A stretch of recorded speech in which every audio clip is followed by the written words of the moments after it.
I don't. It's like porn. I don't know I don't know. I can't define it, but I know it when I see when I it, see it. and that's how I feel about sarcasm. Yep, this is porn. I am seeing it and I know it.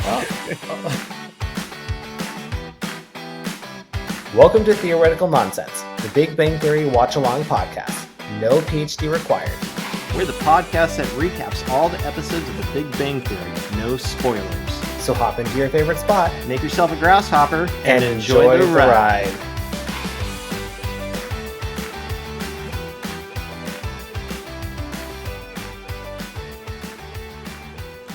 Hello there, Ryan. Hey Rob, how's it going? Wonderful, because I am ready to talk the bus pants utilization. Yeah. What'd you think of this episode? No. So lack of enthusiasm right there. Yeah. No. It was a stretch because technically I didn't really find any IQ points. It's a stretch because I did one. I did. I had two partials that I kind of crammed into one, and then I had one that was a partial, and it kind of became a full one. So I think I have two, but they're not great. They're not the best IQ points I've ever had. Not the best storyline, not the best episode in general. It's not bad. I wouldn't say it's bad. I still enjoyed it. It's still kind of fun and everything. But it wasn't a bright shiny star. And like I said, no really we had to stretch for some IQ points. So sorry everyone, but this could be a quick one. It's gonna be a quickie. But we might get some laughs out of it. Let's hope so. All right. Well, before we just dive into it, don't forget to email us at theoreticalnonsensepod@gmail.com. Leave us a review on Apple and Spotify, and follow us on Instagram and TikTok at Theoretical Nonsense Pod. All right. We're on. I can say, did you check out the vanity card? It's long. I didn't read it all, but I remember it's like I was gonna say something too, like because last time you had like the easiest. I swear to God, you get the easy ones. It's like Happy Holidays. That was all mine, and this one is like it's like a page. It's like 300 words. Yeah. So I have the pleasure of reading that when the time comes. Aye. All right. Season 4, episode 12. The Bus Pants Utilization. Aired January 6, 2011. First episode in 2011. Written by Chuck Lorre, Bill Prady, and teleplay by Stephen Malaro. Directed by Mark Sandrowski. So, opening scene, we're at the university cafe, and Howard is on the phone with his mom. And he's trying to walk her through email, which I did find very relatable. It's a classic conversation that people have with their parents.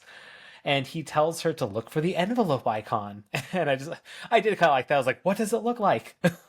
It's the one that looks like an envelope.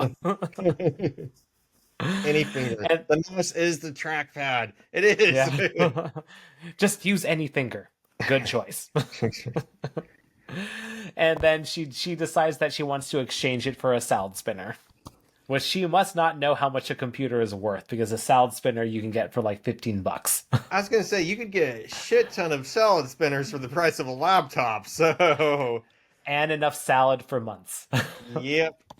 Well, the laptop was a Hanukkah present that Howard is definitely regretting. And Sheldon chimes in that he basically has zero sympathy for the elderly who don't know how to use technology. And he says that we should probably flog one or two of them just to set an example. And I did love Howard's like facial expression of like, what the fuck is happening right now? What did you really just say that? It's my only point for the episode, but 1 point for Sheldon there, because I'm not against flogging the elderly, because I'm not going to go that far. I take that back. I just know my mom. Oh, it is. And she doesn't listen to this, right? Before you talk shit, she don't listen to this, right? She would, before she watched it, she would have to ask me how to use the podcasts again, and for like the 10th time.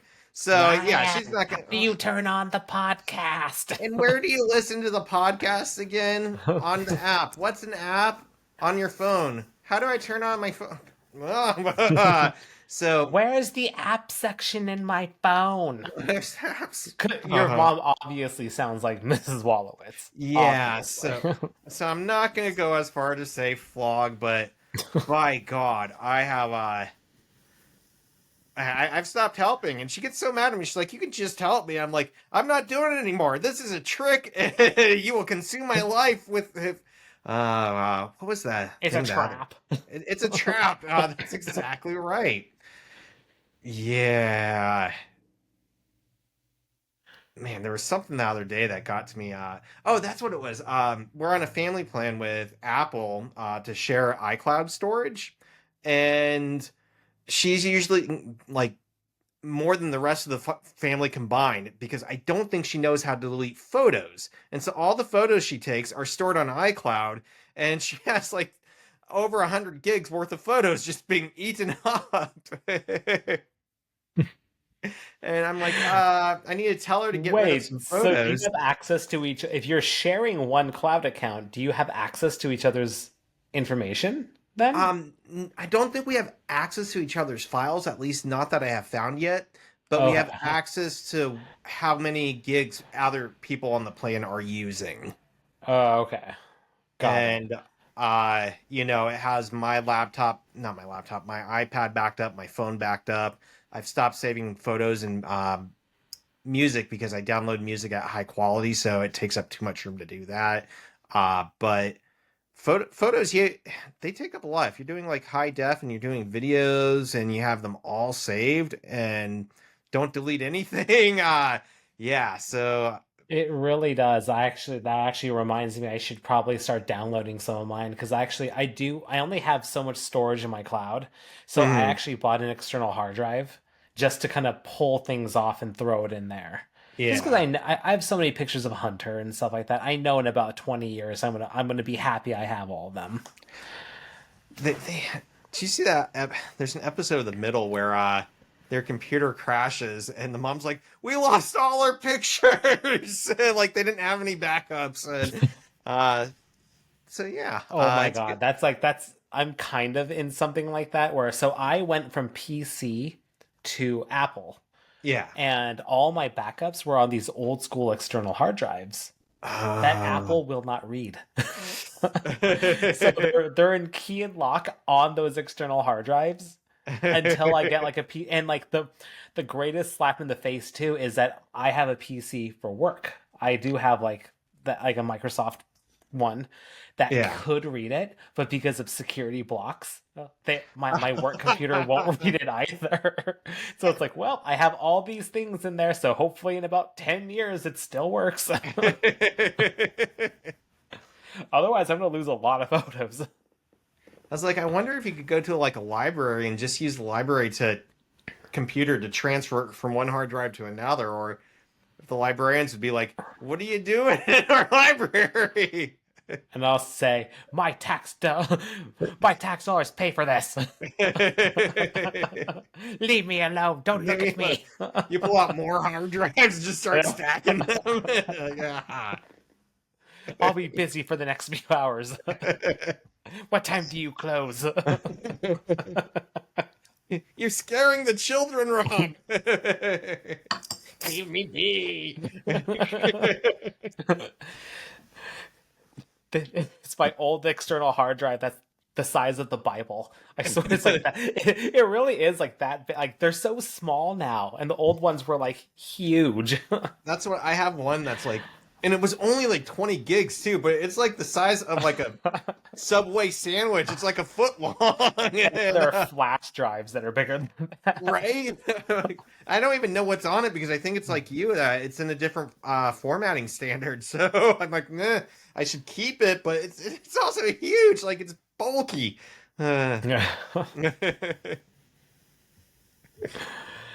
All right. Well, now Leonard pops in with a great idea. He says, "Hey guys, you know how we're always having to stop and solve differential equations, like when you're doing the Fur analysis or using the Schrodinger equation, which I thought about researching, but I knew it would be way too boring." That's part of my first IQ point. It's kind of the failed, so I just have a few notes on those, but I'm going to talk about it because I combined it with the apps that they're making. So I'm going to do both of those back to back. Okay, so we'll move forward then until you get Yeah. there. Okay. Well, I thought it was too boring. It is. I'm going to be Like, honest.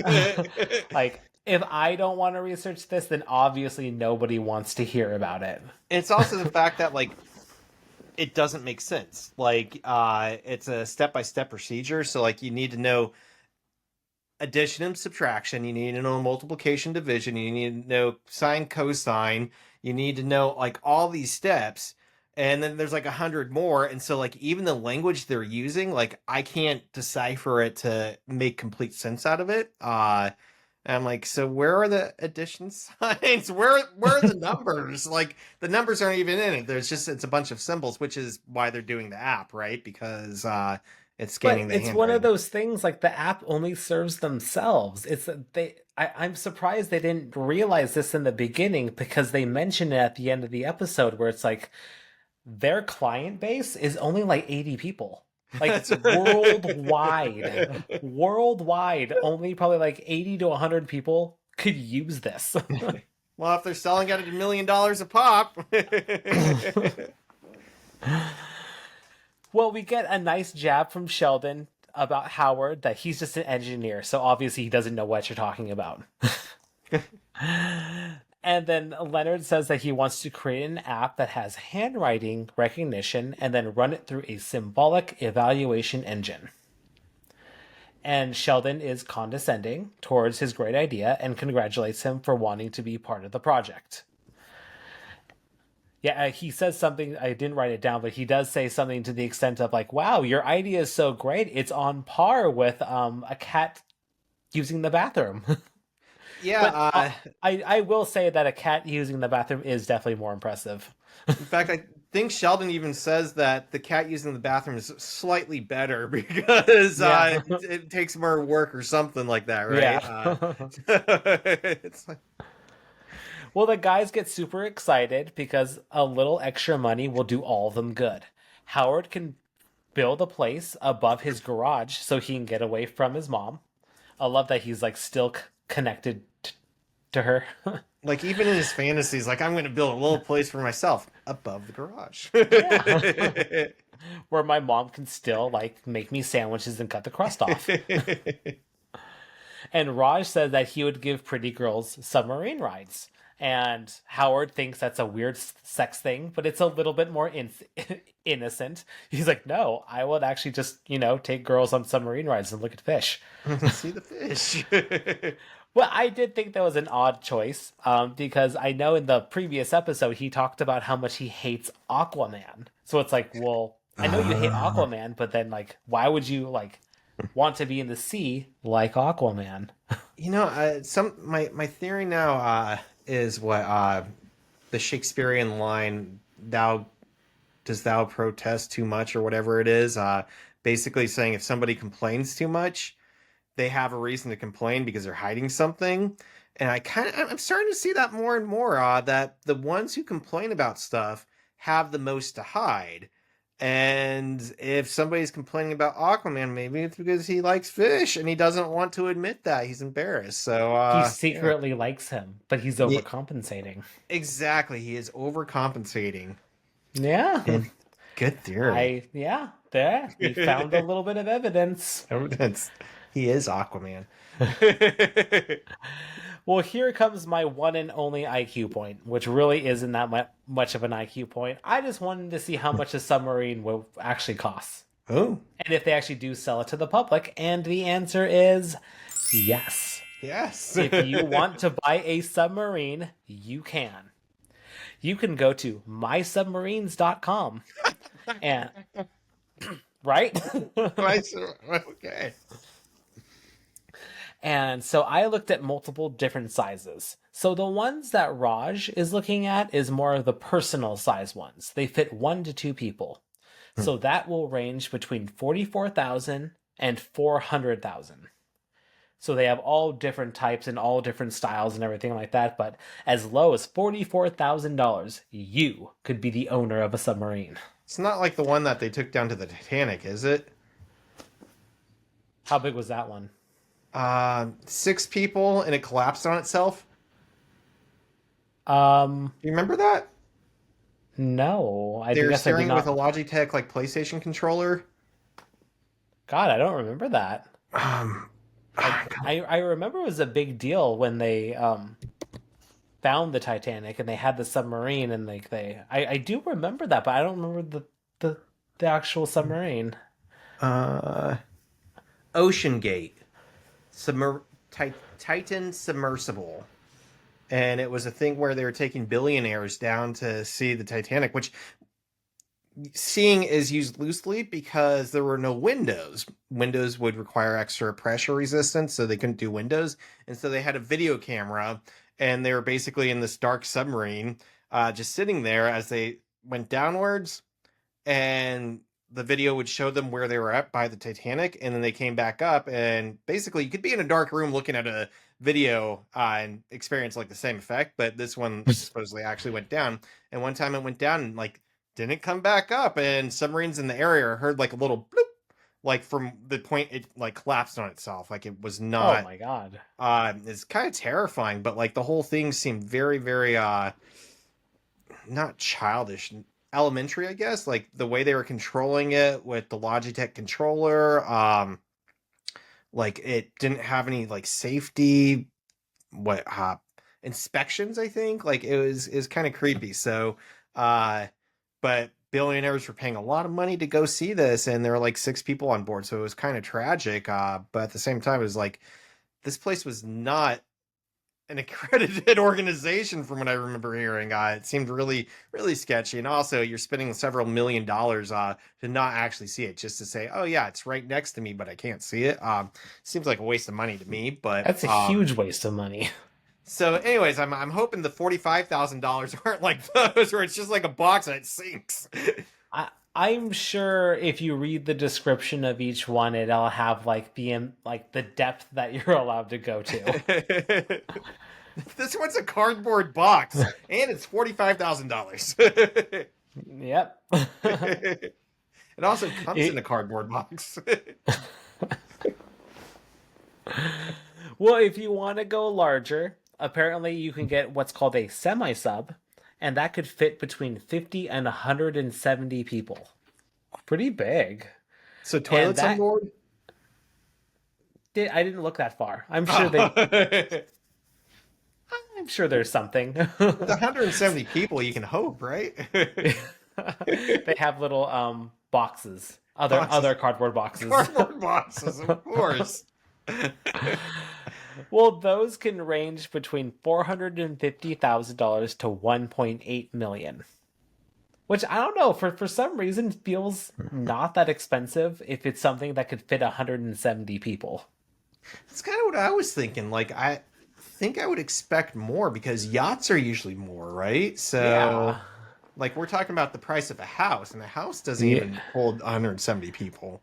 I know a house in Washington for sure. Yeah, I don't know if you're cramming them all in and just keep smashing them in. Maybe 170, but Yeah, so that didn't make sense, but that's on the website.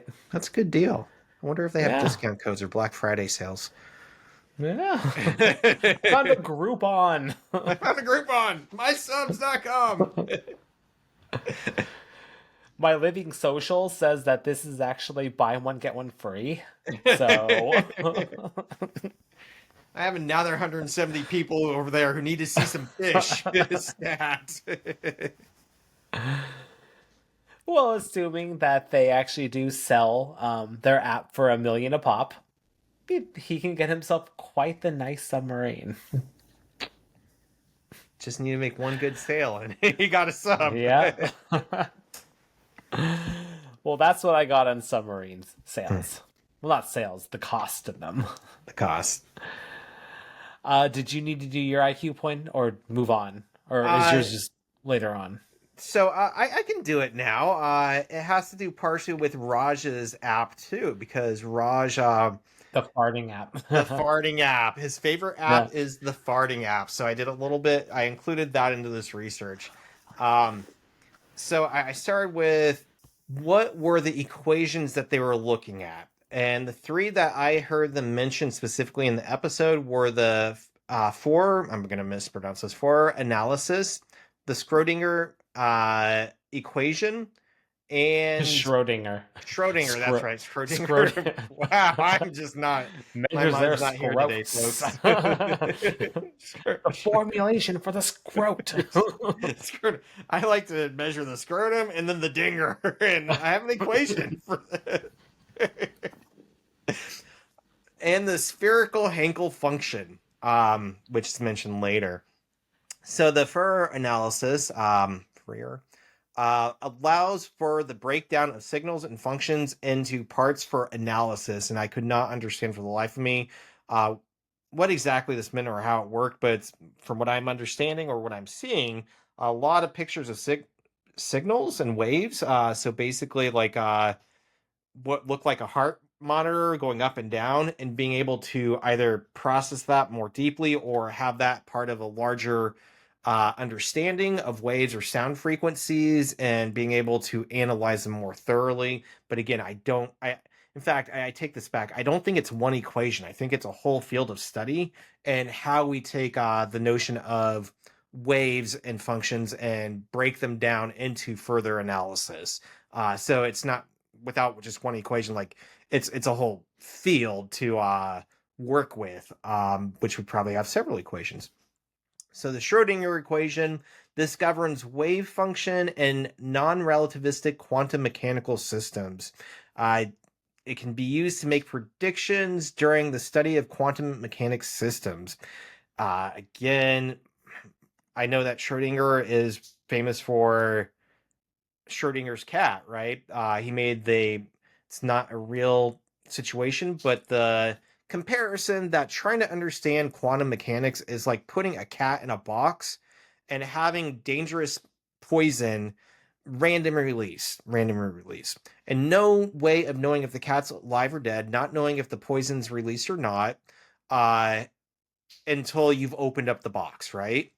And the notion is until you open up the box, you have to assume the cat is both alive and dead. That basically there's parallel universes, and it could be completely random to open the box and see either way. I'm really, really summarizing that, but that's basically it. So my understanding is his equation is used to try to make predictions and help with the understanding of how quantum mechanics will function and how theoretical physics kind of work together and what we can assume. If anybody knows more about that or can explain more, let us know. This is really above my head, and I think I stopped probably 100 math classes ago to understand even the basics of this. Like, even when I say I put into AI, like, can you put this in simple terms? And like, that's the most I could come up with. Like, it was still over my head.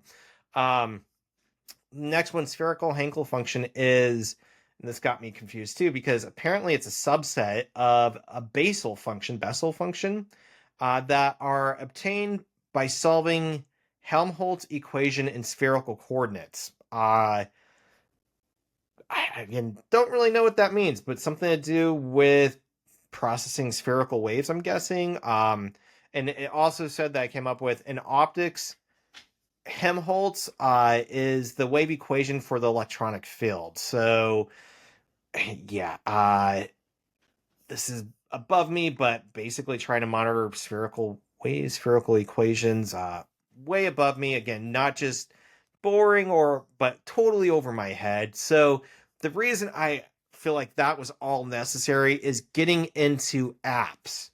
And as far as I can tell, there's nothing like this app at the time of this video. The earliest I could find was an app, and it's also the most popular one, Photomath, which was released in 2014 and has been evolving ever since. And this is an app that literally, like, you take pictures of equations and it like helps you solve it. It helps figure out what it is and helps solve it. But the advertisement for it made it look like it was more for like school students, like high school students or like pre-calc students. And I went to like what it could do and what it couldn't do, and it didn't give any examples, but like in the advertisements, it's like 2x plus 2 equals 4. Help find out, and like it would help you solve it by taking a picture. So very basic stuff compared to what they're working with. But according to this website, the app was made in 2014. So a few years after this, somebody had this idea, or maybe they watched the episode. Uh, Again, the advertisement seemed more, it was like for students learning math, not necessarily for theorists or instructors doing research. But it claimed that you're going to have issues with it if you're using unsupported content that includes linear inequalities with two variables, system inequalities with two variables, if you're trying to use it for data analysis, statistics, or probability, if you're using it for interest rates, or if you're using it for trigonometry inequalities. So basically, I'm guessing when the equations have to do with too many variables that are indistinct with too many possibilities or rationals. So that might be something they're working with, that they're this app photo math may not be able to handle something that sophisticated where there's too many probabilities. Also, the fact that they're not necessarily looking for an app to solve it for them. They're looking for an app to help them figure out, wait, I know that equation, and point out what the equation is so that they can work smarter as opposed to harder. That's my understanding. And technically, there are other apps, but the other one that came up was Microsoft Math Solver, which came out in 2019. And the big problem with this is Microsoft's version of taking a picture and having it help you with the math. It's no longer available for iOS. They discontinued it like last year. And from what I was reading, they're discontinuing it for Android too. It's still available. They're making it so you have to be able to use it with a web browser. So it's not necessarily an app. I'm guessing that's probably a push for AI, where they're incorporating it with their AI system, that if you're using it through their website, it's more of the AI as opposed to an app is more just your phone. I'm hypothesizing, but it does seem like they're trying to integrate it into their other features with their other software and set it up a little bit differently than just a phone app. And so those are the apps. And the last part is the fart apps that Raj talks about. And there's two that I saw it could be. There are a lot of fart apps. I mean, a lot of fart apps out there. They do different things.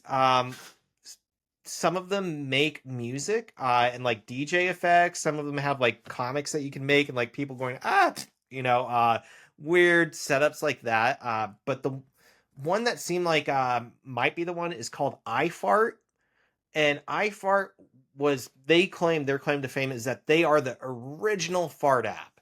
And they claim to be available since 2008. Their app is $1.99 in the App Store. And that one seemed pretty straightforward. That had fart effects that you could kind of change the tone and for vibration, I guess, the pitch of the fart. But pretty basic, pretty cheap. It would make sense that they've raised their cost from 99 cents, because he claims it was 99 cents, to $1.99 in the past 15 years. 14 years, 15 years. The other one that I was thinking it might be came up, and it kind of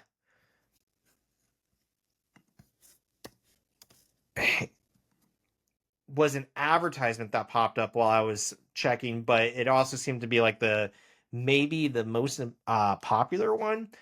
This one's called Fart World, and according to their website and what I could find online, they've also been around since 2008, back when iTunes was selling the apps as opposed to Mac Store or the App Store. With them though, they're more expensive. You get it for free to try it out, and either you get advertisements or maybe some features are locked. I didn't want to download it. I don't want to play with it. But they have some features locked. I think from what I was reading, it's an advertisement base, that you have advertisements every 4 farts or something. So you don't have unlimited farts. But the premium price, and the thing is, the App Store said that to get the premium version, it's either $3.99 to $4.99. And I don't know if there's a difference between those prices. or if maybe wants a discounted version for the holidays. But yeah, $3.99 to $4.99. So a good $2 to $3 more expensive from iFart. But I think there's more features with it. I mean, it's not just iFart; it's Fart World. It's a whole world of farts. So I'm guessing that he was probably using iFart, but it could have been Fart World as well. Anyways, point of this is there were apps around that time that were doing exactly what he wanted around that price, and that's my IQ point for apps on math and farts.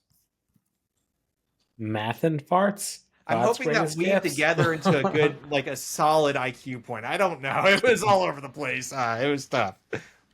Yeah, I don't know if we're going to count any of these as IQ points. That's fair. Math and farts. We'll talk. Maybe we'll have a discussion after this at the end of the episode. About what we're doing with our lives, Ryan? I don't know. I don't know if we can call these IQ points. I feel like I've learned nothing. Remember in Billy Madison, how he at the very end when he's like giving his big speech about like economics and everything like that, and then he tells the story of the book of the dog that lost its way and stuff like that. At the very end, he gets this standing ovation, and the moderator is like, "What the fuck was that? You are all stupider for listening to this man talk." And God help us all. May God have mercy on our souls. Yeah. God have mercy. That's what this episode feels like. Right? I'm sorry to anybody out there that loved this episode. I'm not saying it's a bad episode. It's just like we're just not getting anything out of it. We're trying. I have another IQ point that I feel like it's not great, but it's at least I feel like it's a solid IQ point nonetheless. So this is basically just a rewatch episode. All right. Well, now we have the oh yeah, but before we get to the opening theme, the fart app, they try to take a photo to commemorate the moment and then fart. Best 99 cents Raj has spent, but if you're going to do it today, it's going to be twice that inflation. Yeah. All right. Well, now we're at the apartment, and Leonard is excited to tell them that nobody else is working on an app just like this. And Sheldon is like very secretive. He's like, "Oh, there's an outsider here," and I just love Penny's reaction. He's like, "What are you talking about? Like a mouthful of food? Are you talking about like me?" noodles? Like what? And then Penny finds the whole thing too boring to steal. But then Sheldon goes out there and brings up a very crazy scenario, which actually is somewhat plausible to an extent.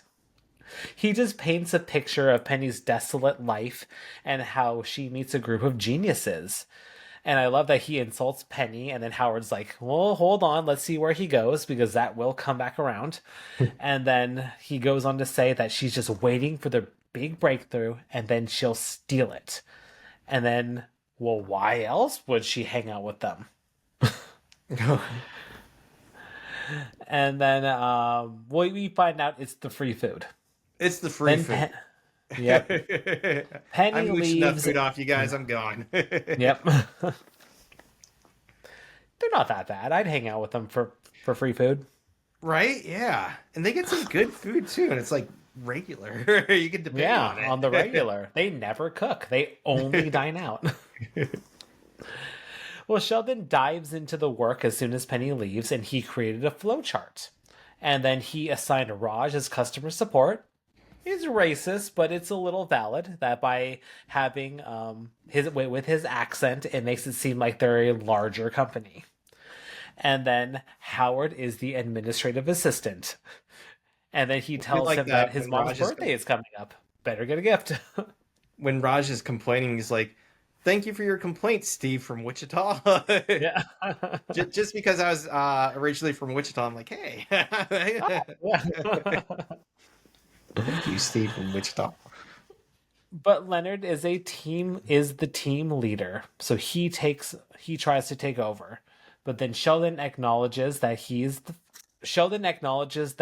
Leonard is the founder, yes, but he has given himself many different titles. He's CEO, CFO, COO, CSO, and chairman of the board and head of the Secret Santa committee.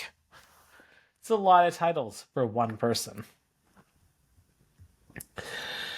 And then Sheldon concedes and Leonard takes over. And he wants to start with the interface, which Sheldon is not happy about. They're doomed. A little bit of a time jump, and Sheldon is showing how difficult of an employee he is. He laughs at his idea, and then he basically says, okay, I'll just be a simple yes man. Time jump again, and Sheldon is even more annoying and even less helpful. He wants to focus on the name of the app. He wants to call it the Surprisingly Helpful Equation-Linked Differential Optimized Numerator, the acronym for Sheldon. And then he tries to keep prioritizing naming the app. He basically wants to give it a code name, but then he's like, no, stop, just stop. Eventually it gets to the point where he gets fired. And then he tries to remove Leonard as leader, but then he fails. And then we have to move on.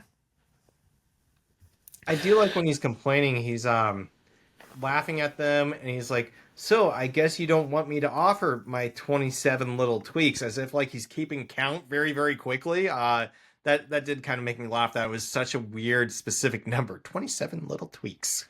Yep. It's a real counter. He's not exaggerating. There's literally 27. Well, now we jump ahead to the next morning, and Sheldon has decided to continue working on their app as an independent contractor. They argue back and forth, and Sheldon decides that he has to get his bus pants. What are bus pants? It's the pants you wear over your pants when you go on the bus. Which I don't think he's mentioned before, because I feel like past episodes he actually did go take the bus. Yeah. He has taken the bus before. He's never, well, not that to our knowledge has he worn bus pants. I like the Maybe idea. Maybe he just didn't mention it. He might have not mentioned it.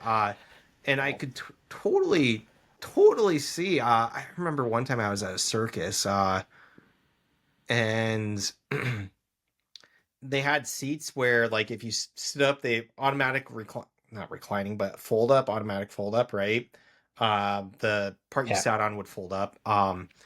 And they were like broken. So like everybody next to me, chairs stayed up or stayed down when they got up. And we did Pledge of Allegiance. I don't know why we stood up, but we stood up for something. But mine went up and everybody just sat back down. And I sat and just went straight down into a sticky pile of like soda. I think it was like the end of the freaking weekend too. So it was like a healthy level of soda that had solidified to the ground. And for him to say sticky pants, I'm like, I've never worn bus pants, but I could see it makes a lot of sense. As someone that has spent years taking the bus in Seattle, bus pants should be a thing. It's not great taking the bus in Seattle.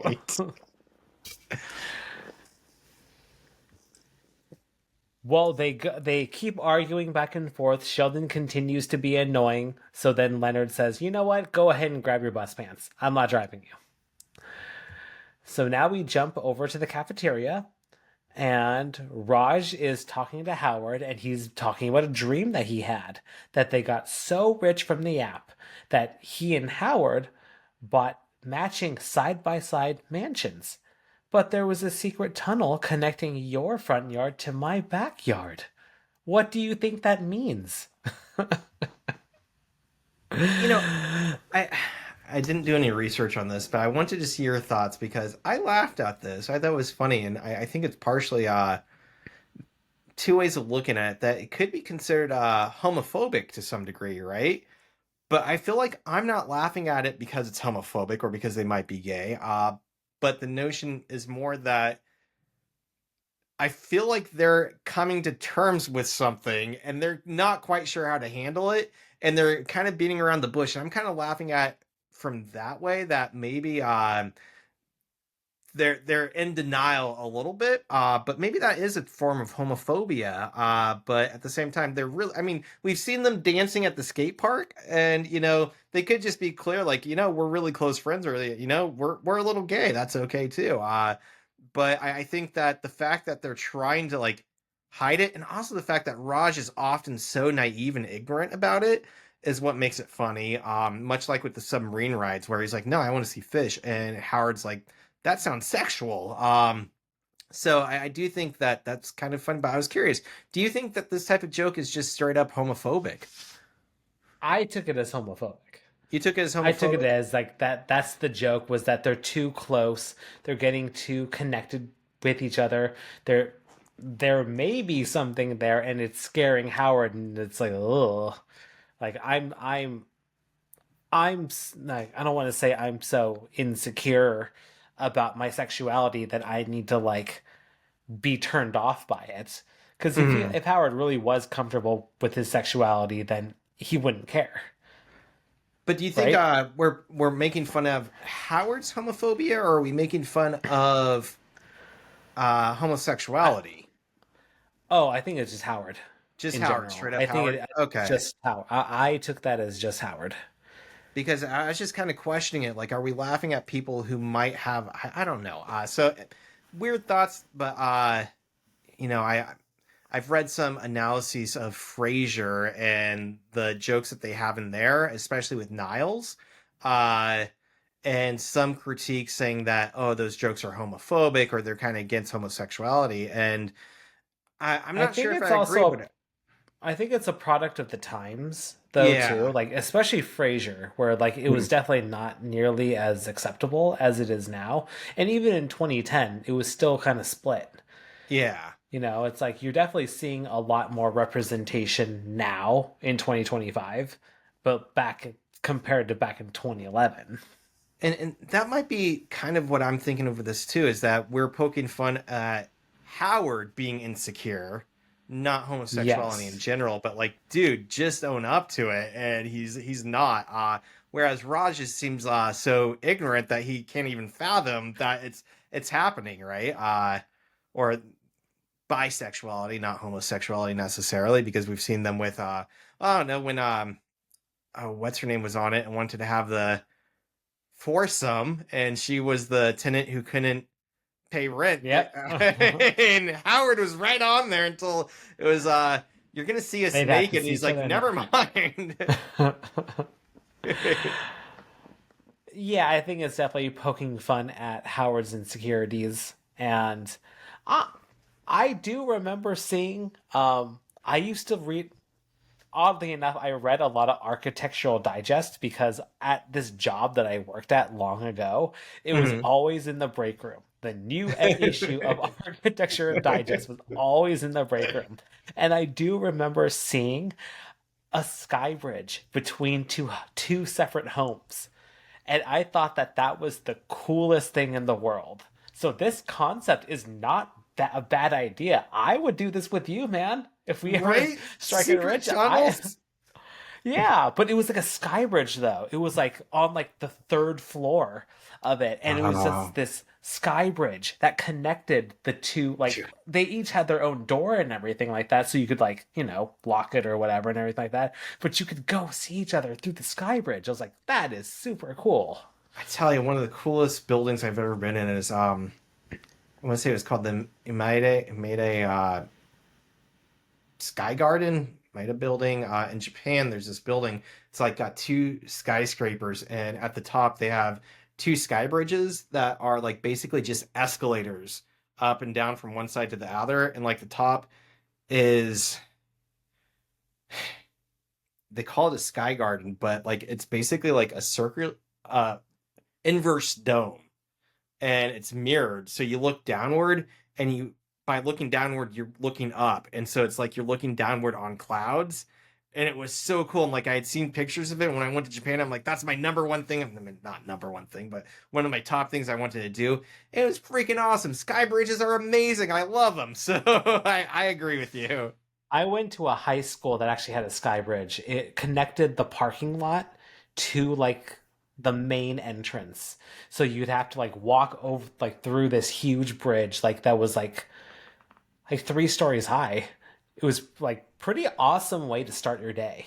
And then like as you're walking through, you could actually look and see like the horizon and like see like the sunrise. It was like, wow, this is like not too bad. I remember the first time I experienced that was I went to go my brother had to go see a play for extra credit. So I was in middle school, he was in high school. So we went as a family because it's like, well, the more tickets you buy, the more extra credit you get. So my dad and myself went with my brother, and it was my first time going to that high school, and walking across that sky bridge was like this weird, oddly magical experience.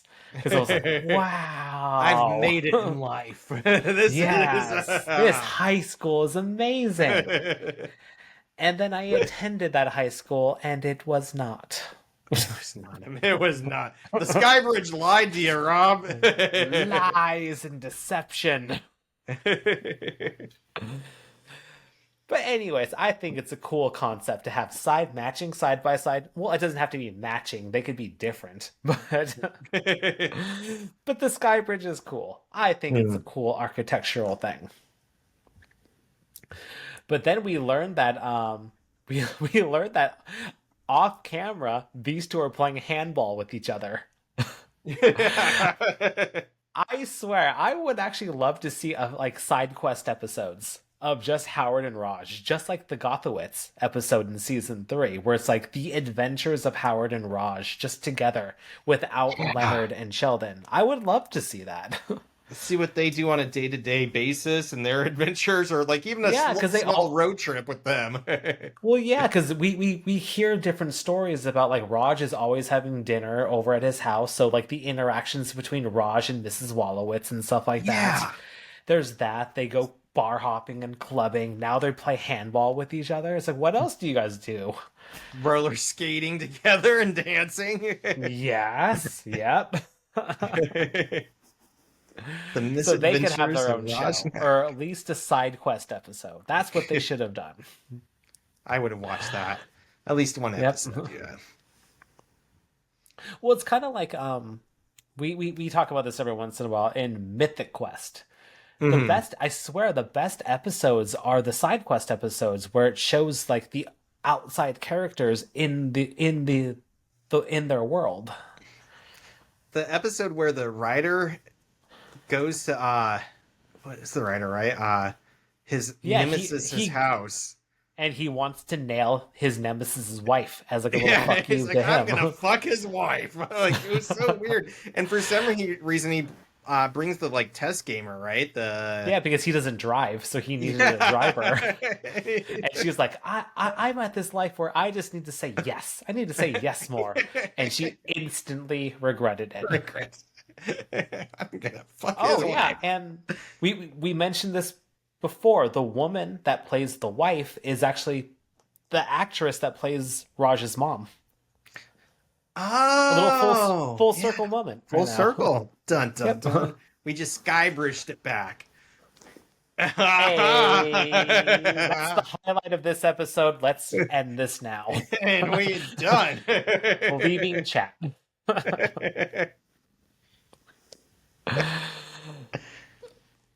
But now, Sheldon enters with gifts. He brought them special mugs. And I just love this. Actually was a great moment where it's like Raj gets the world's best astrophysicist and Howard just gets Howard Wolowitz. It's like, why not world's best engineer? And Sheldon just says, well, I started to type that in the label maker, but I just couldn't hit enter. It's like he's really trying to sell this too, right? He's trying to buy them into his like trader company, and he can't even like talk Howard up. He's just like, Howard Wolowitz. It's so sad that he just doesn't look at Howard as like a human being sometimes.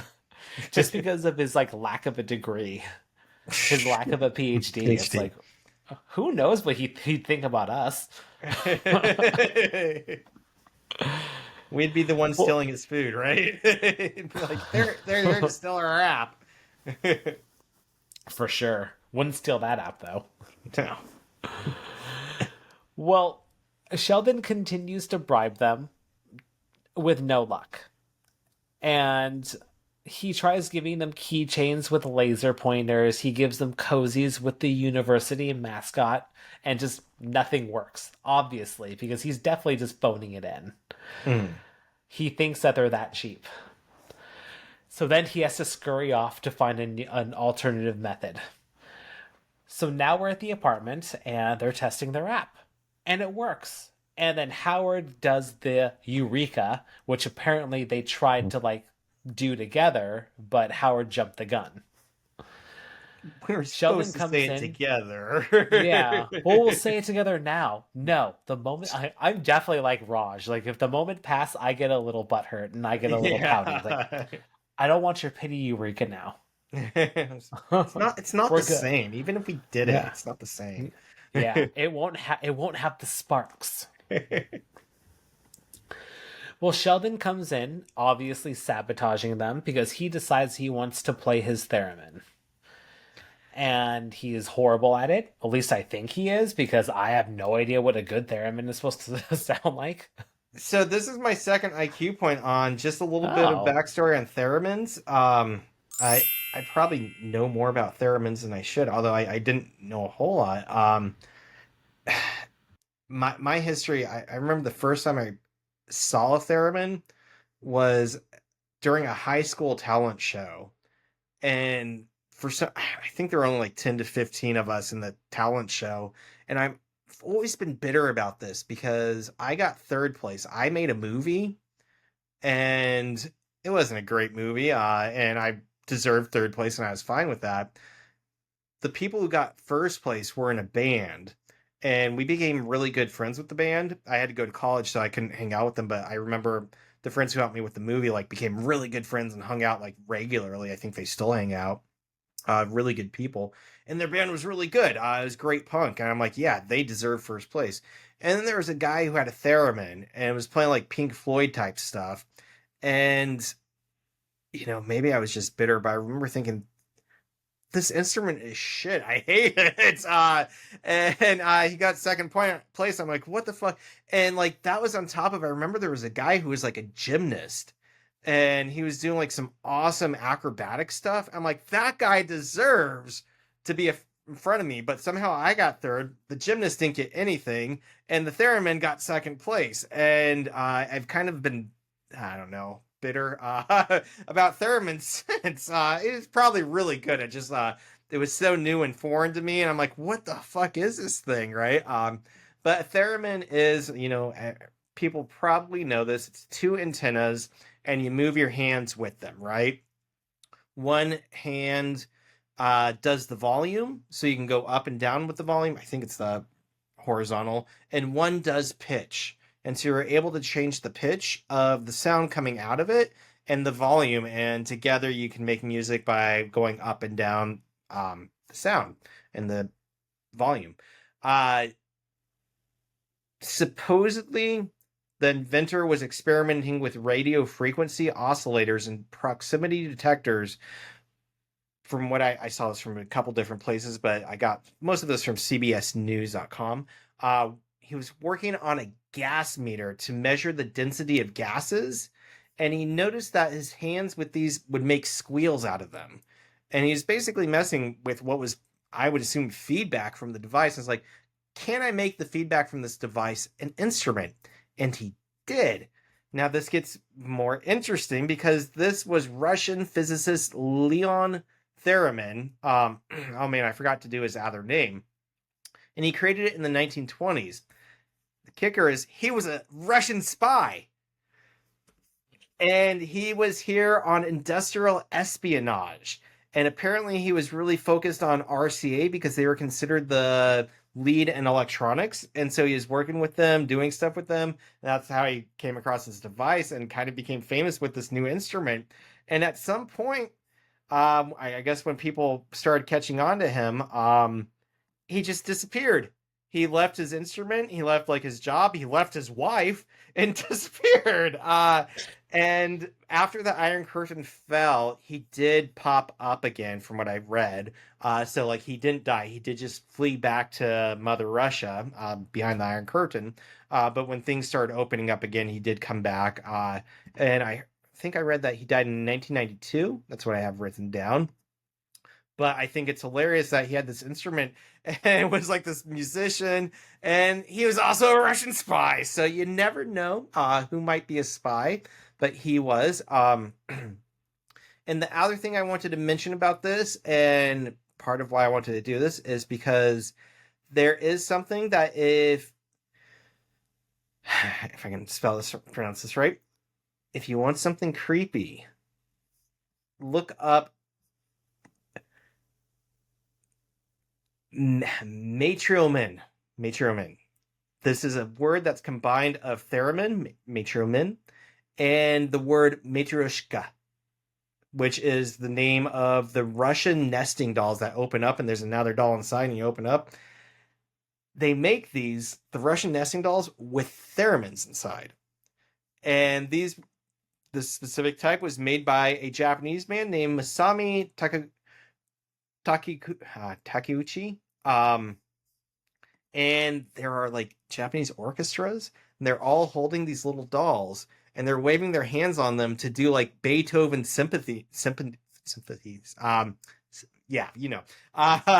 And it's kind of terrifying because they all have these little creepy dolls on their laps, and this is like creepy music, like do do do do, and you don't really know why all these Japanese people are playing these Russian dolls. But it's great. It's fantastic. Look into it and know that the creator of this instrument, there we go, was a Russian spy. And so that was my IQ point for that saved the episode. Maybe not that good, but that's a very well-made IQ point, and you saved the episode. Don't thank me. Thank Leon Theramin. No, because who knows how many, who knows how much intel he took. Right, yeah, don't thank him. Thank me. That's what I meant to say. Well, Sheldon gets kicked out.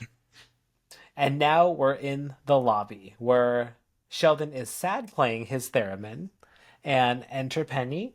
Penny offers to team up with her app idea. She wants to do something with shoes. If you take a picture of the shoes, it will show you where you can buy them. Kind of a good idea, but kind of not a good idea.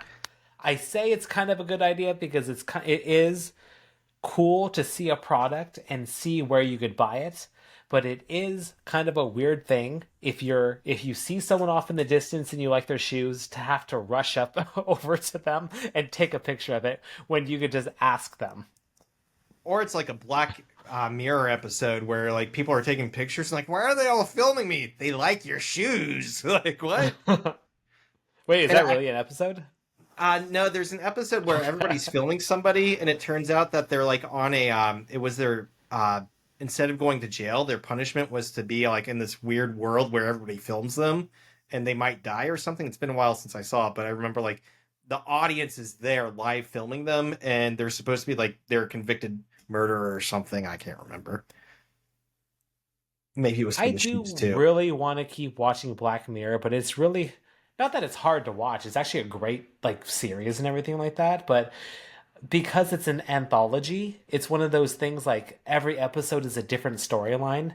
It's, for me, I feel like it's hard to binge because it's like there's no cliffhanger. There's no reason to keep moving forward because it ends after every episode. And I'm just not the type of person that just watches like a one and done, I guess. Yeah. I like the investment. I like series. That's why I watched most of season 1, and that was it.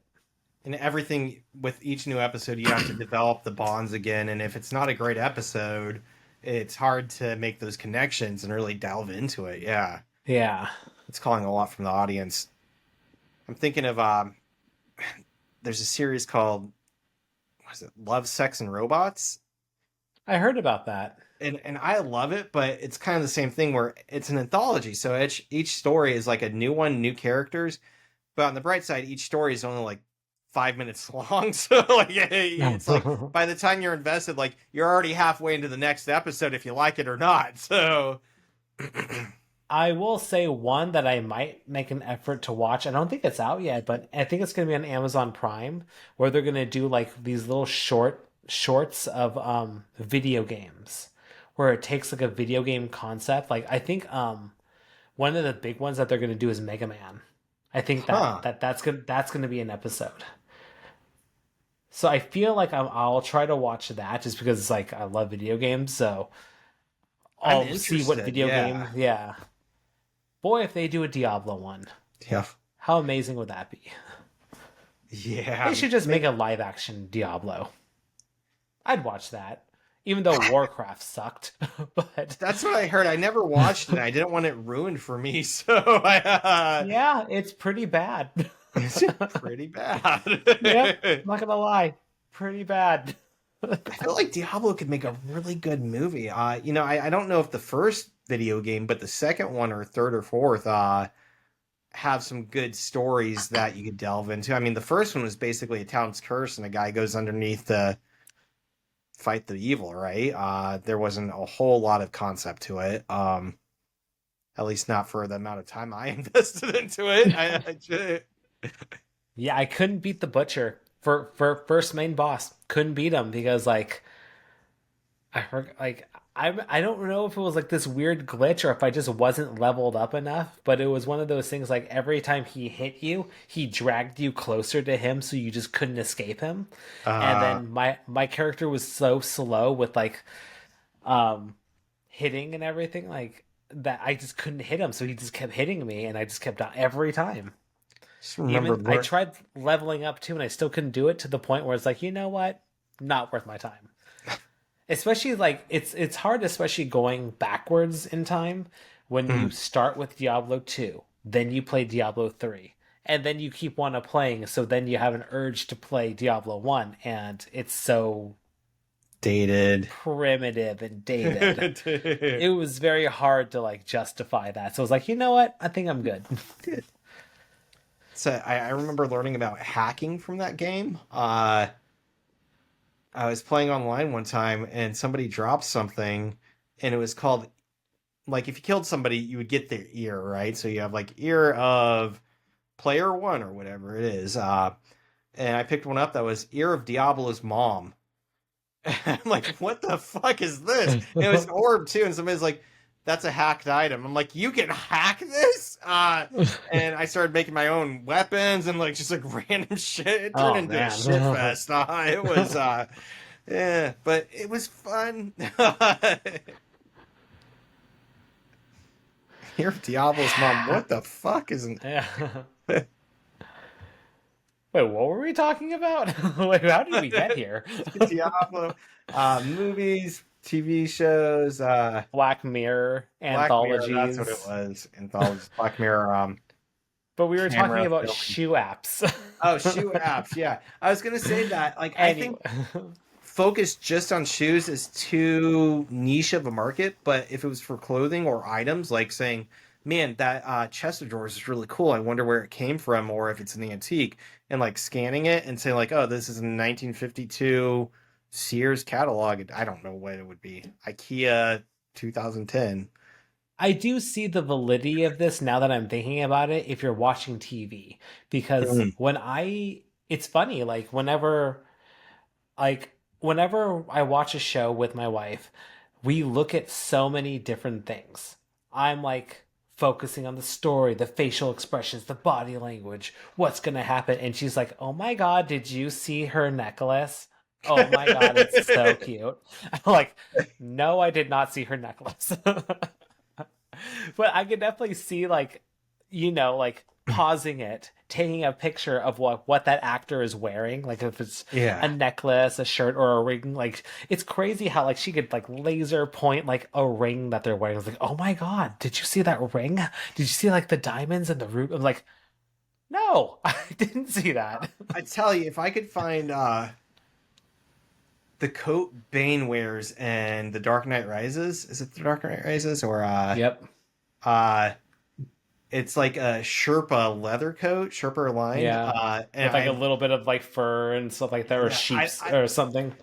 love to get that. The closest I found it is like a knockoff outfit version. nothing like specifically like him. I've seen some that are pretty close. And of course, the ones that are pretty close that are actually good quality are like $2,000. I'm like, I don't know if I want to pay that much for something, but I love it. And if I could know like exactly which type it was, I would invest in an app like that. Well, Bane obviously spent $2,000 to get that. Or he stole it from somebody. He went. Oh no, he went shopping. He went the day before. The day before, he had to go to the mall. He had to go to the Gotham City Mall and be like, "Or looking for a Chevrolet leather coat. I need a new jacket. I'm a little chilly." Gotham will get ever so cold.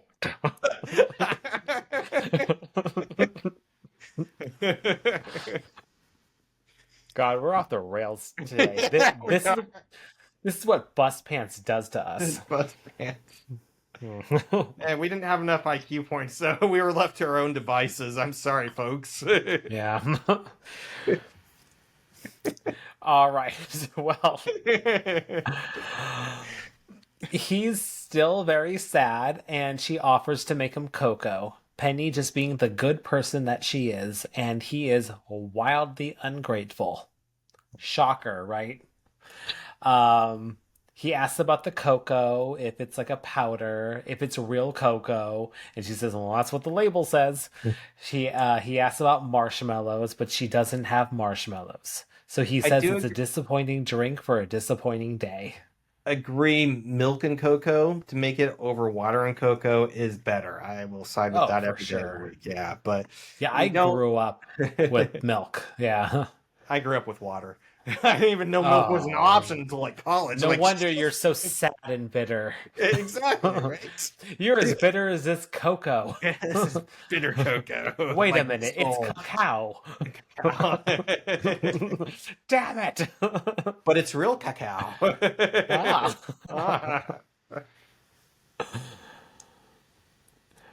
Well, now we're back at the apartment, and 20 people have signed up for the beta.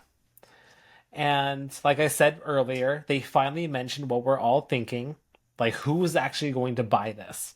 And they say that the potential market is only about 70 to 80 people.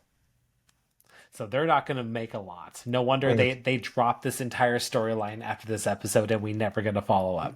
Even if they made it, it's not going to change their lives, so... Yep. And then Penny enters and tries to get the guys to play with Sheldon again. And I just love that Penny plays the mother and infantiles Sheldon. Can you just play with him for a little bit? Until bedtime. And then she plays a little bit of tomfoolery and tells Sheldon that Leonard said that he's lost without them. Then she tries to tell him, hey, but you got to apologize, though. It's all for show. You just say it sarcastically. And he's like, oh, I think I get it. He thanks her for the delicious cocoa. And psych, that was sarcastic. So I have a problem with this because none of this is sarcasm. This is just lying. Right? Right?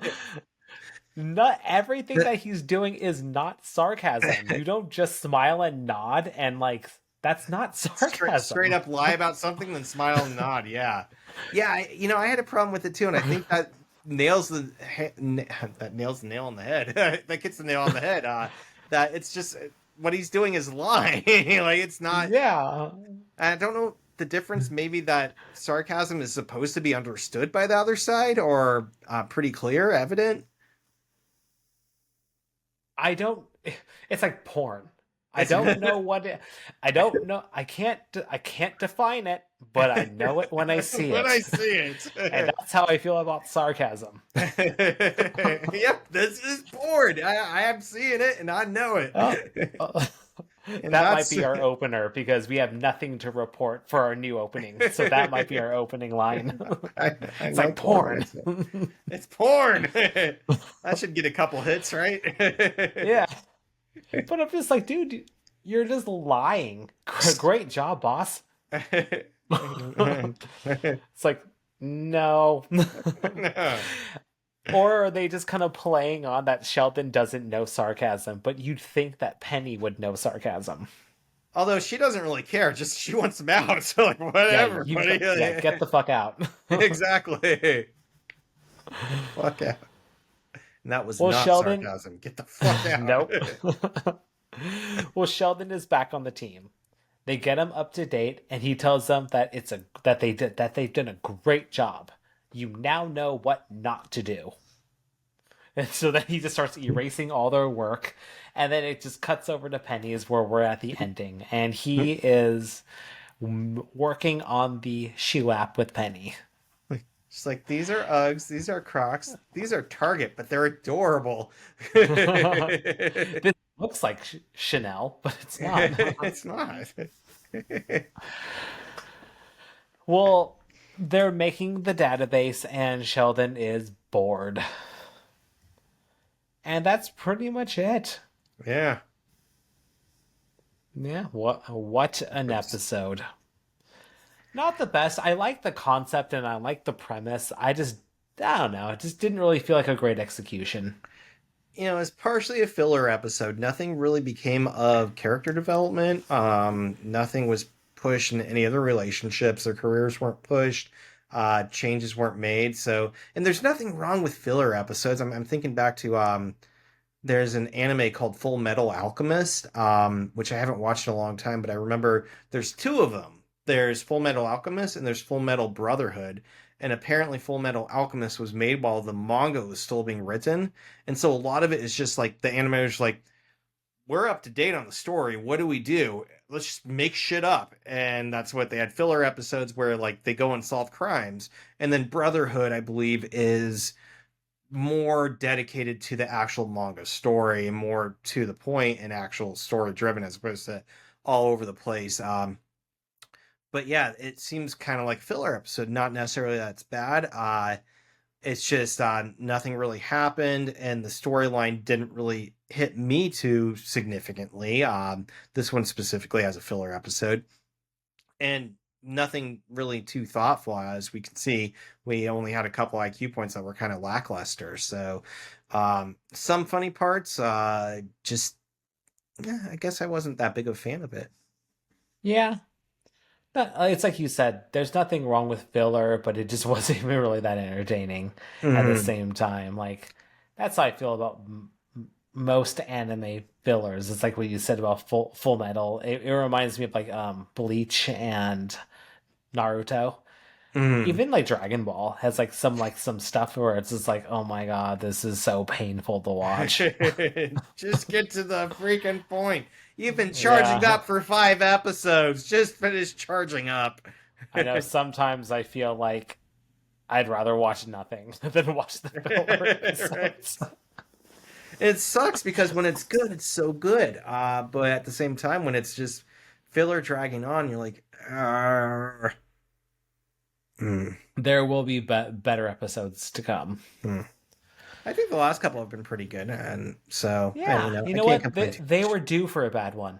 Yeah, they were due. It's called balance. It's balance. For every good episode, there is an equal but less equal episode. That's the Ryan. You just always have highs. You got to have a high and some lows. But all right, that's the episode, and now we're on to this long as fuck vanity card. All right, you got this. All right, let's do this. Chuck Lorre Productions 323, The Mask of Undugu. Before Undugu would venture into the jungle to begin his daily hunt, he would don a mask to confuse his prey. Not a mask meant to frighten, no.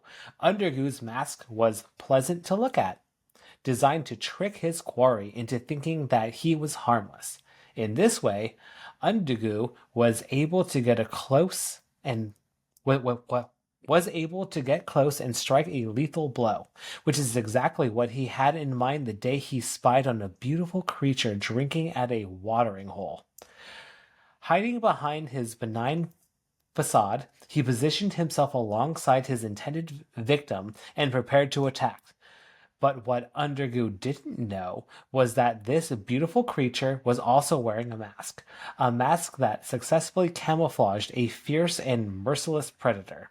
And so it was that Undergoo suddenly found himself being devoured, torn apart, eviscerated. His screams echoed through the jungle, but the jungle was accustomed to the sounds of agony, and no one came to his aid. Bloodied and barely alive, he managed to escape and crawl back to his village, where, to his horror, he discovered that his tormentor had taken possession of his hut. Now helpless and homeless, he was forced to live the rest of his days in the wild, feeding on what dung beetles feed on. The moral of the story, mask or not, if you hunt without a prenup, pack some ketchup for the dung. So I take it he got dicked over during his divorce. That kind of sounds like it. Really, to write this garbage piece of shit? Well, it is dung. It's a lot of dung with no ketchup. No ketchup. Yeah, I guess I know we kind of talked about his divorce in the past, but it must have been really bad. I'm That's gonna take me a few days. I know I didn't read this before. Like I didn't. Like it's very obvious that it's about his divorce and like yeah, apparently he lost his house. Dang.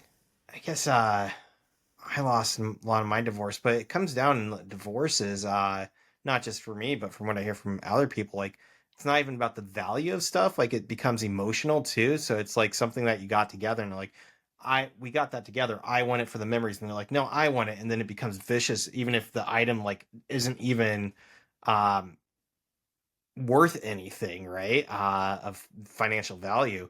But it does sound like, well, I mean, I'm sure he had enough money to take care of himself. He wasn't living on ketchup packets. But at the same time, if it's your house and you're losing your house, that's going to make you bitter. It just seems kind of, I don't know, whiny. What do you think? It's definitely a lot of bitterness of what happened. Granted, we don't know the whole story, so yeah, maybe we'll look into it. Maybe someone can just give us the spark notes. Did he really wear a mask? I know it's kind of like he's like fully admitting that he was on the hunt and everything like that, and he was putting on a facade because that's what you do when you go on dates. You kind of change yourself and everything like that. You act a certain way. Circling back, we kind of talked about Love Is Blind before. Before we started recording, I was telling I was telling Ryan that I'm up to date with Love Is Blind. I don't know why. I don't know why I've watched every season. It's a hot pile of garbage, and I can't stand it. Yet somehow I just can't quit you. Not one IQ point in the whole mess of it, but I know. But yeah, it's like you find out the ones that don't make it, and then like once you get to the reunion episode, you kind of find out like that even though they're in these pods that are trying to like be as vulnerable and real to the other person, because that's the whole point of it, all these people are still putting up this dating front. Like, because they're dating and they're trying to act a certain way and they almost want to become more likable. And they say things just to please the other person when it's like, that's not the point of the pods. That's not the point of this. But that's the dating world is like, you put on this front, you act a certain way. You don't show your crazy side. I was going to say, you have to hide the crazy. That's step one. Hide the crazy for at least 7 dates. Yeah, we all got the crazy. It's just, we got to hide it. Yeah.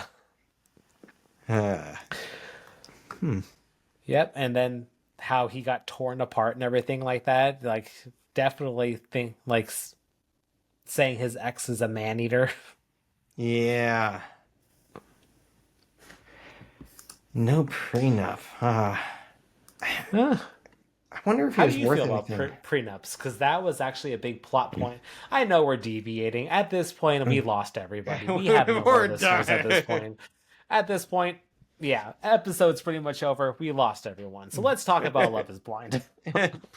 How do you feel about prenups? Because that was a major plot point of season 8. Really? I can't say they're romantic, but I strongly support them because I do believe that, in my younger years, I was a diehard romantic, but I do believe that there are things in life that love can't overcome. And there's tragedy in the world. Humans grow, they change, the world eats us up inside, and we grow as people. We fall apart as people. And we can't necessarily just say, "Oh, love will take care of it." Love's not going to be a addiction to black tar heroin. It takes a lot more than just love, right? And prenups are that peace of mind that you're going into the relationship with a similar understanding and support, at least from the beginning, of saying, I understand who you are and respect who you are as a person. And I want you to know that if things go bad or we can't be together, at least this part of me still respects who you are in this point in time, and that you deserve that. And so I do see it as, I mean, it could be seen as like a greedy contract, like everything is mine, but I think that it can be very humane in the notion that you are respecting the individual and what uh, could become of things if things go bad. And so I support them, and I think that relationships can be better off. I just think that they get a bad name and that they aren't super romantic. It's not, but Christina made the best analogy. She says that a prenup is like insurance. Mm-hmm. You pray that you never have to use it, but you love it when you have it.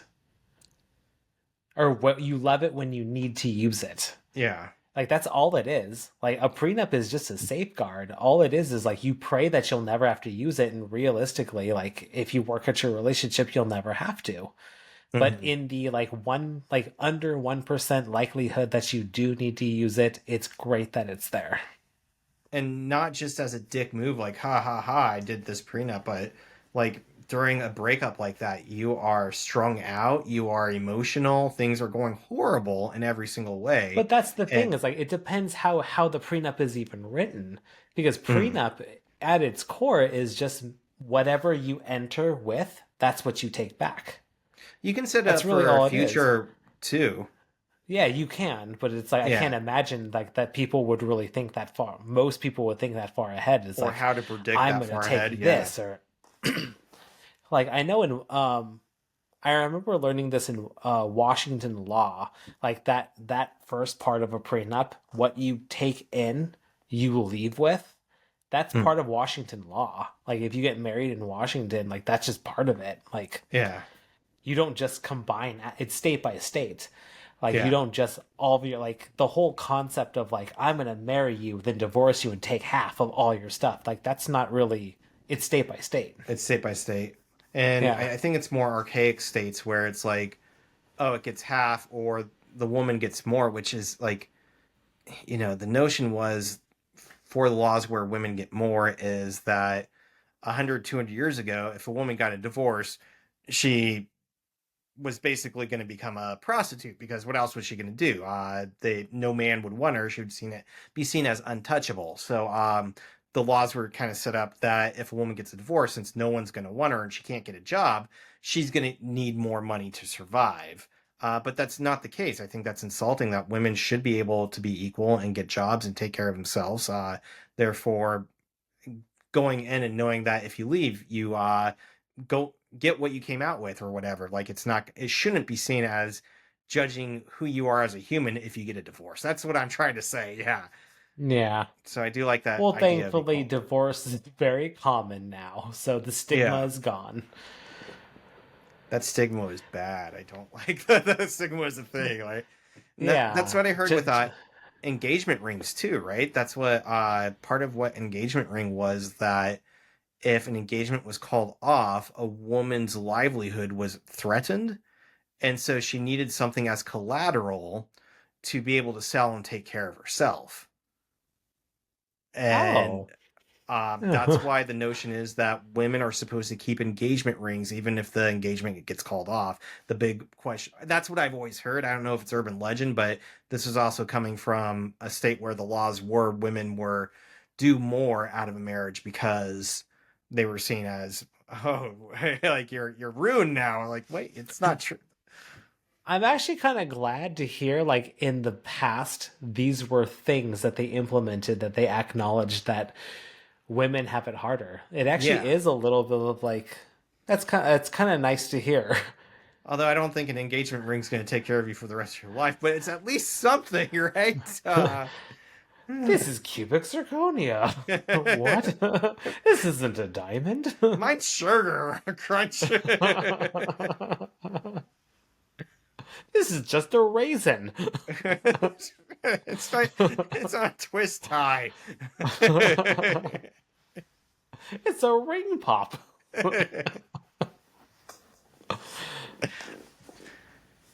So yeah, I agree that prenups being good insurance, and I like the idea that there should be basic prenups built into the marriage to begin with, but you never know what's going to come up, and in a time that emotional, you don't know what people can become. Because I know when I get angry, sometimes I get spiteful too, and afterwards I'm like, I shouldn't act childish like that. But like in an emotional situation, I can get that way a little bit. I mean, it's like Raj saying, no, I don't want to say Eureka now. It's ruined, right? The fact is that people can get maybe not act their best in such troubled circumstances, and having that little bit of insurance and guidelines for how to break up is a little bit helpful when it's coming from a place of love. Yeah, that's what I always hear about divorce and everything like that. Nobody intends to get a divorce, and if they do, they always expect to be civil, but it's so rare that it's rare. It's some rare. Are worse than others, but I don't know if it's ever super civil. Yeah. But yeah, we'll have to look into the Chuck Lorre divorce just to yeah, maybe we'll have our own side quest and just dish about that. Just a whole episode of Chuck Lorre's divorce and wearing masks. Yeah. So it turns out he just likes to wear masks, like he actually did that going dating. I don't know. He showed up to his date wearing a mask, and not even a COVID mask. It was a full-on tiger mask. Coincidentally enough, she was also wearing a mask. I'm telling you, dating in LA is a completely different game.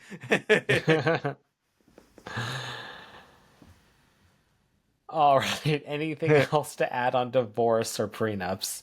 I think that's all I have. It's an entertaining card. I wish I knew more, but man, it was fun to read. You read it well. You did good. Thank you. Well, how many IQ points are we going to go with? What do you think? Should we say 3, or should we just say 1?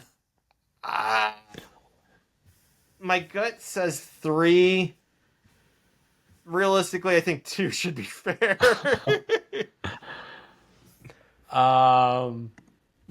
Which 2? There's the Theramin for sure. That is either fart app or submarine prices. Let's do submarine prices. Okay. I feel like that's gonna not get us the views we want if we go by fart app. All right. We'll just call it 2. I'm not even going to do an intro. I'm going to use that clip I said earlier about whatever it was. Fart app. Oh, man. Well, if we had still 1 with point us, up for Sheldon. Yeah. So 114 to 115. Sheldon's in the lead by 1. And if you're actually still listening, thanks for listening. Thank you so much. This is Theoretical Nonsense. Feel free to follow us on Instagram, YouTube, and TikTok. Not the best episode to represent us. But you could find us at Theoretical Nonsense Pod. Email us at theoreticalnonsensepod@gmail.com. Please don't email us about this episode, though. And we'll see you next time when we discuss Season 4, Episode 13, The Love Car Displacement. And it's going to be a much better episode. Yay! I saw Bernadette's in it, or it's about Bernadette, so... Oh, for sure. Oh, yeah. It's great. This next episode is great. It's going to make up for this. Well, see you next time. See ya. This was Theoretical Nonsense, Big Bang Theory Watch-Along Podcast. No PhD required. Our intro and outro music is by Alex Grohl. Thanks for listening.